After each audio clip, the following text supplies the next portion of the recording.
நம்ம அப்பா ஒரு வேலை பார்ப்பாங்க. ஒருத்தர் அப்பா கொத்தனாரா இருப்பாரு. ஒருத்தங்க அப்பா சாமில வேலை பார்ப்பாங்க. ஒருத்தங்க ஆட்டோ ஓட்டுவாங்க. ஒருத்தங்க கார் ஓட்டுவாங்க. அப்படி இருக்கும்போது சில பேருக்கு அப்பாவே இருக்க மாட்டாங்க. சில பேருக்கு அப்பா இருப்பாங்க. ஆனாலும் அவங்களால ரொம்ப பெரிய அளவுக்கு சம்பாதிச்சு கொடுக்க முடியாது. ஸோ அவங்க கஷ்டப்படுதாங்க அப்படின்ட்டு கஷ்டப்படுறவங்களுக்கு யூனிஃபார்ம் கொடுக்கணும் அப்படின்ட்டு உங்க முன்னாடி வச்சு கொடுக்கும்போது நீங்க வளர்ந்து பெரிய ஆளாகி அடுத்து ஹைஸ்கூல் போயிருவீங்க அப்படி தானே? அதுக்கப்புறம் காலேஜ் போயிருவீங்க. அதுக்கப்புறம் வேலைக்கு போய் பைக்கு கார்லாம் வாங்கி பெரிய ஆளாயிருவீங்க. கண்டிப்பாக எல்லாரும் பெரிய ஆளாயிருவீங்க. ஸோ அப்போ நீங்கள் வளர்ந்ததுக்கப்புறம் நிறைய பேருக்கு உதவி பண்ணணும். உங்களுக்கு உதவி பண்ணக்கூடிய எண்ணம் வரணும் அப்படின்ட்டு தான் இதை பண்ணுறோம். சரியா? அன்னச்சத்திரம் 1000 அமைத்தல், ஆலயம் 14,000 நாட்டல், பின்னருள்ள தருமங்கள் எல்லாம் பேர் விளங்கி ஒளிர நிறுத்தல், அன்னையாவினும் புண்ணியம் கோடி ஆங்கே ஒரு ஏழைக்கு எழுத்தறிவித்தல். ஏதோ கவிதை மாதிரி இருக்கும்.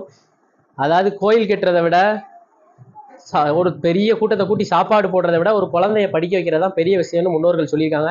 ஏன் அப்படி சொல்லியிருக்காங்கன்னா, நாங்கள் படித்தோம், கொஞ்சம் விவரம் தெரிஞ்சிச்சு, நிறைய ஃப்ரெண்டை சேர்ந்து